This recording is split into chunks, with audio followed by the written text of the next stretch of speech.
Good morning again, Jamie. Good morning. How are you? Cheers. Good. I have my coffee. Oh, yummy. I want to have mine too. Cheers to everybody drinking their coffee right now. Erik says hi to everyone. All right. Hi, Erik. Hi, Mama. We're going to try to get Shakespeare. We're going to try to get Einstein back here. Remember, we talked to him last session, and he said he wanted to come back and give more information about dark energy and things like that. And we'll ask him about the Big Bang. What was the dark energy? That's not the gray energy. Dark matter? I mean, dark matter and dark energy we're going to ask him about. Wouldn't that be the same thing? No? Well, I don't know. Maybe it is. We'll see if We'll find out. Go get the man. Well, even matter is made of energy because everything's energy. He said we should put Lucas in front of the camera. I know. He says, want to know what I look like? Without hair. There's brother Lucas. Looks just very similar to Erik. Erik, he's the handsome brother, Erik. I'm kidding. Erik says he's more pretty. Yeah, he's more pretty. Lucas is more handsome. Okay, so Einstein. Yes. Thumbs up on Einstein. Okay. Hi, Mr. Einstein, Dr. Einstein. Thank you for coming back like you promised. Hello. I love his accent. That's cute. He says hello to everyone beyond the screen. Beyond the screen. Yeah. You were going to give us, in layman's term, a little bit more information on what dark matter and dark energy is. And just the short version, because, our minds will explode probably. Yes, he says he finds it quite difficult using the confinement of the positive and negative of the English language and the... Say it again. We're breaching something. Being able to breach beyond the perspective of the positive and negative when you're being taught something that does not adhere to the past information that you've already had. Mm-hmm. So imagine it's like a tiny little mallet and a tiny nail. Mm-hmm. And he says, we're going to break things away.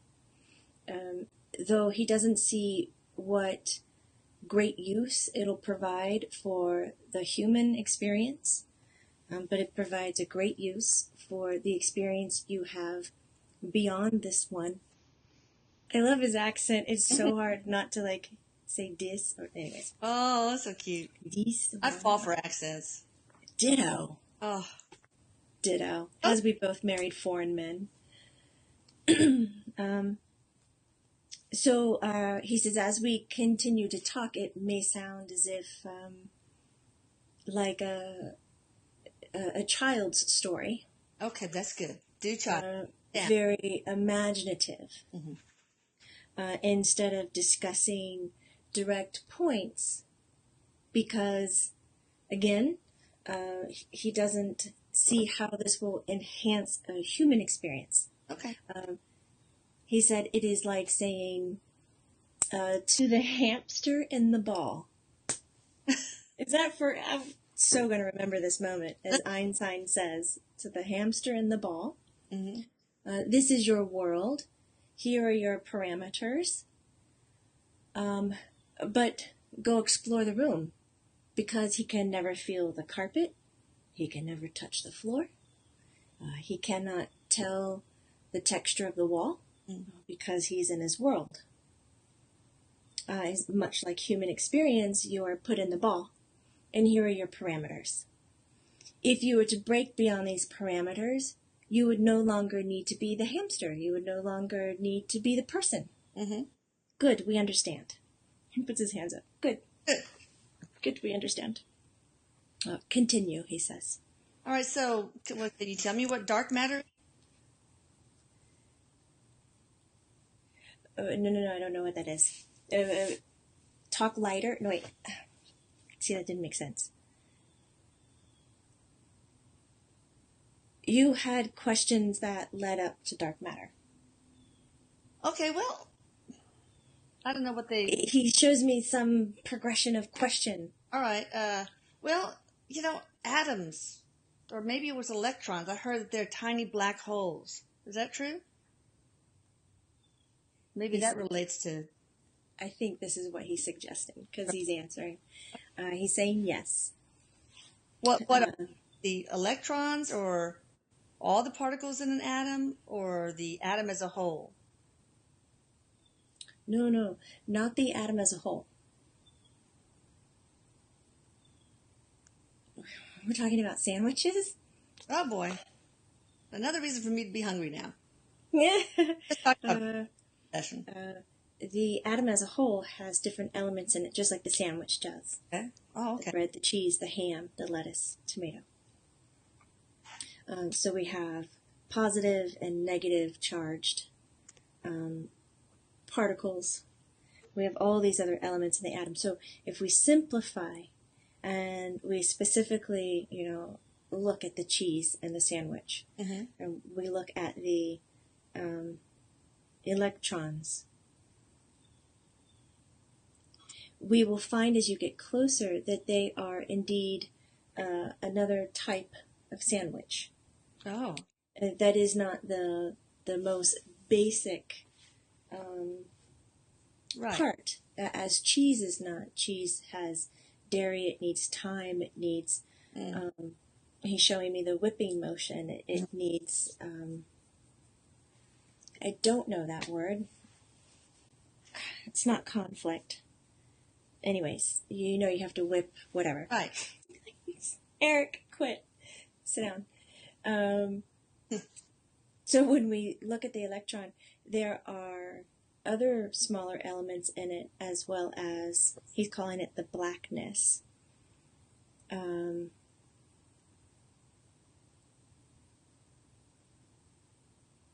call it the black hole, right? Well, yeah, I was wondering if they're tiny black holes. The thing that has so much gravitational pull that even light can't escape it. He's saying yes, but it's more of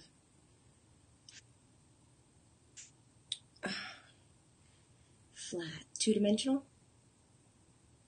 Okay. Right? Flat? Two-dimensional blackness. As you find in most human theories, we have cause and effect. And we've hold very strong to the idea that there must be cause and effect. Mm-hmm. But this is not the whole truth about human experience. Okay. There can be cause without effect, and effect without cause. Wow. He says this does not happen in grander schemes, but ooh, I can see that. Oh, can you get into my head for a second? The two-dimensional blackness? Damn it. Yeah, I can see why it's good to be a hamster in a ball right now. Yeah. And not know this. I'm so sorry that I'm struggling. Yeah, I should have gone to school longer. Eric's like, you should have gone to school. Eric.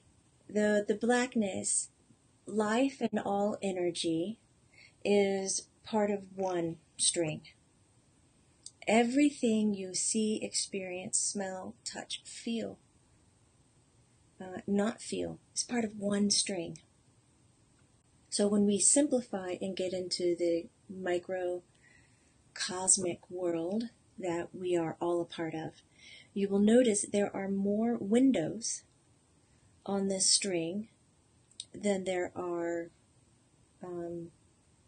walls, doors, like solid matter. This blackness is almost a way of instant communication, not so much like a wormhole that you pass through and tunnel down and end up somewhere else, but it is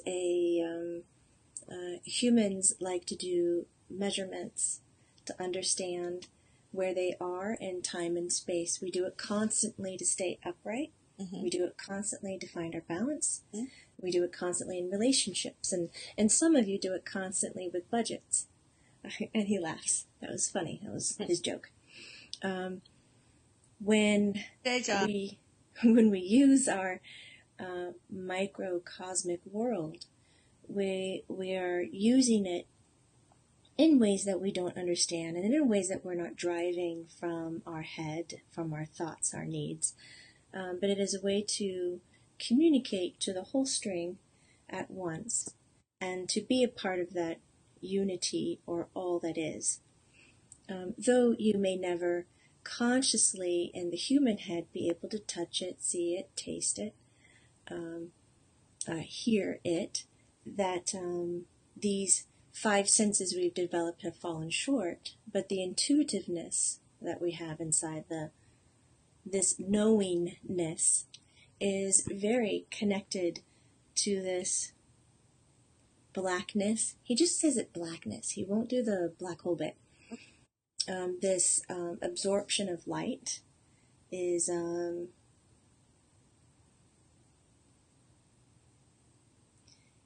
a simplified way is a way of, it's like storing. And the image he has in my head is they collect little bits of light and information, and they put it in a box, and it sticks to the string. Okay. And it becomes mass knowledge, mass understanding, and building for the entire string. Interesting.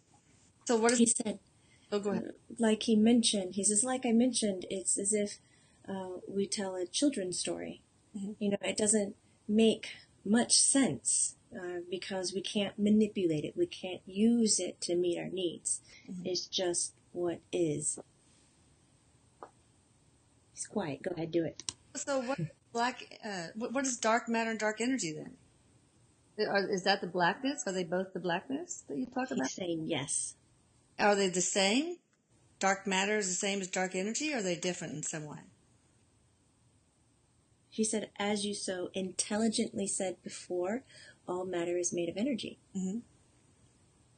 It is the same. It's the same. All right. So the scientists are trying to act like they think there are two different things. Why do they do that? As if they've discovered two different things. They have found two different things. Because there's more praise over multiple discoveries than one. Okay. All right, so, but this dark energy, I like to call it energy since everything's basically energy, is that the infinite source of energy that we will eventually tap into, that 0-point field? Is that where all abundance comes from? That defies that illusion of scarcity? Yes. Okay. Now, is that transitioning from these little black holes to a white hole? I don't know where I heard that somewhere. The transitioning of all these black holes in those electrons or those particles, subatomic particles, into a white hole. You could say no if it's not. Yeah, the thing that he's contradicting, and I keep asking him to elaborate, is the term whole. Oh, okay. Okay. Tell me. All darkness contains light, and all light contains darkness. Mm-hmm. Can you hear all that racket? Mm-hmm. It's my kitten deciding to knock everything off the desk in the other room. Oh, okay. Bad kitty. What happened to having a graceful cat? Yeah, they're supposed to, tiptoe around things and not touch them. This one soccers everything off of a desk or a table. It's ridiculous how much cleanup time we have. Oh, boy. The light contains darkness, and darkness contains light. So they're They're one and each of the same, but depending on the need of it and the environment of it, it changes to meet within the confinements of the microcosmic world. So anyways, they're not all black, but they don't all lead to some magical white hole. Okay. And there's not like this whole thing. He doesn't want you to think that, it's a hole that, is 5 foot deep and has a bottom. Like the definition of hole doesn't really meet the exact terminology of it. So it's not like you got these massive black holes in the universe. It's not like the micro version of that. Correct. It's different. Okay. All right. Now the Big Bang. Let's talk about that.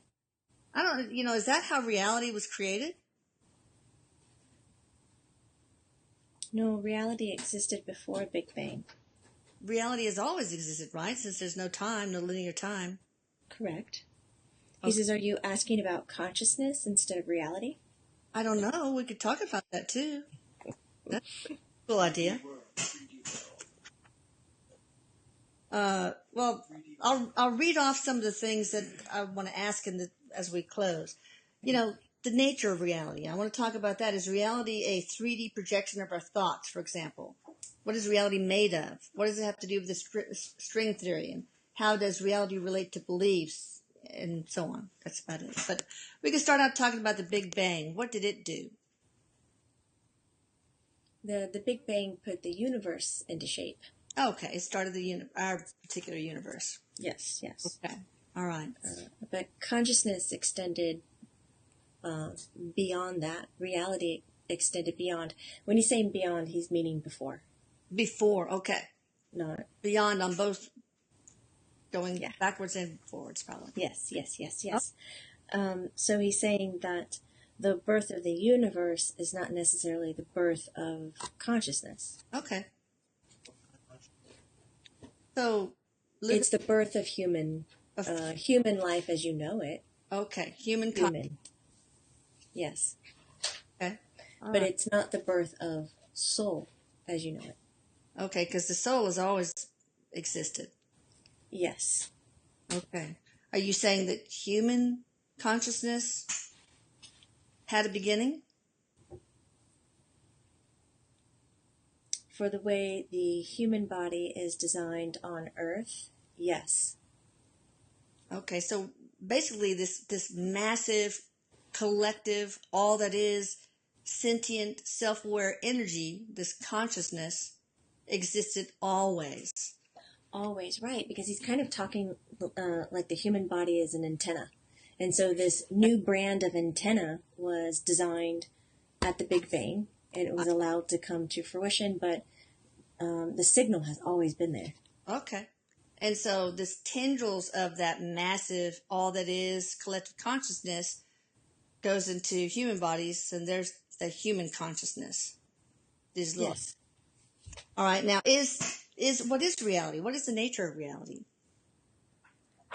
He says when you ask the question, you mean the world around you. Yes, of our reality, yeah. So very complex, and yet so very simple. I bet. Because when you come out of the human experience, when the hamster is let out of the ball, the complexities show up. You see how delicate everything is, and how many avenues and paths and possibilities there are. But when you're in the ball, it's very, very limited. And he says it's very limited to give you a certain kind of life and experience and struggle and joy. And so this reality that you see through the glass, through the plastic, as you're moving, because you're only allowed to move in a certain way, and there's places you can't go. Erik goes, like under the bed, under the couch, and the ball wasn't fit. Einstein kind of laughs. Yeah. There's places you can't go. This shapes what you believe in. And when you design a shape in your belief system, it then changes what you perceive in your reality. So your belief system does very much create the reality you experience around you. Even the belief in that what your mother and what your father have told you to be real or accurate or hot or cold will shape how you experience your reality. So where does all of this come from? Because you're stuck in the ball, but why is there still a room and a rug and a wall and all these things? And he says, this is designed by mass need, mass consciousness, as well as mass fear.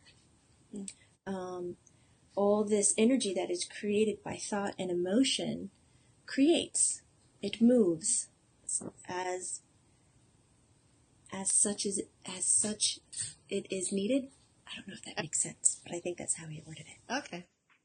As such it is needed. So it is driven by what the human, the hamster, believes to be its own personal experience, when it is not.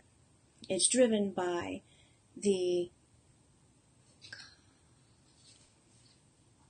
combination, I don't know why I couldn't understand that one, combination of all thoughts, of all living entities on the planet. Right? He does these little hand gestures, he's very precise in how he moves his hands. They're not flailing. That's what creates reality. Okay. Is reality an illusion of just this 3D projection of our thoughts? Like a projector, on a screen?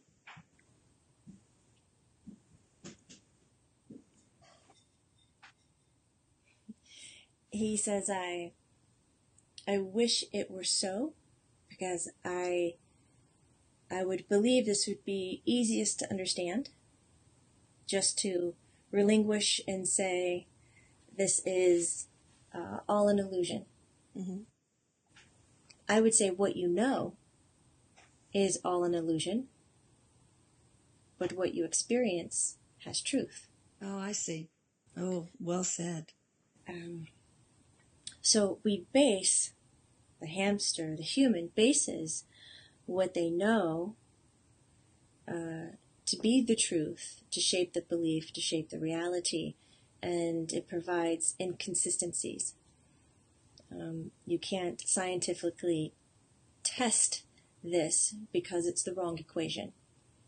It is through manifesting, it is through collective thought, it is through emotion that we create reality. And once we figure out how to test this, then we'll begin to see what reality truly is. But because we have such a belief system that the door is solid and that it holds us in a room, that we then become captive. Much like the elephant with the chain on his feet, as a small elephant chained to something very heavy that it cannot leave, and as an adult chained to something very light where it could leave but it never will, because it believes it is chained to something and cannot leave. So beliefs can be very limiting. Yeah, interesting. Are there probable realities? Yes. So every thought that I have, if I go through a choice, one possible choice of mine creates this reality, and the other one creates a different reality? Yes, but the strength of them are weak.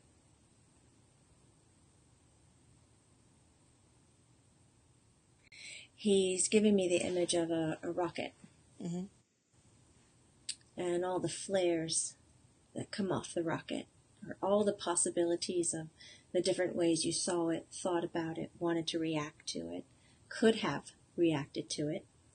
And because it is not continually being fed by your energy, it will play out as far as it can and cease to exist. Okay. It is in every moment, every creative moment of a person's life that they create sparks. These sparks, but they don't,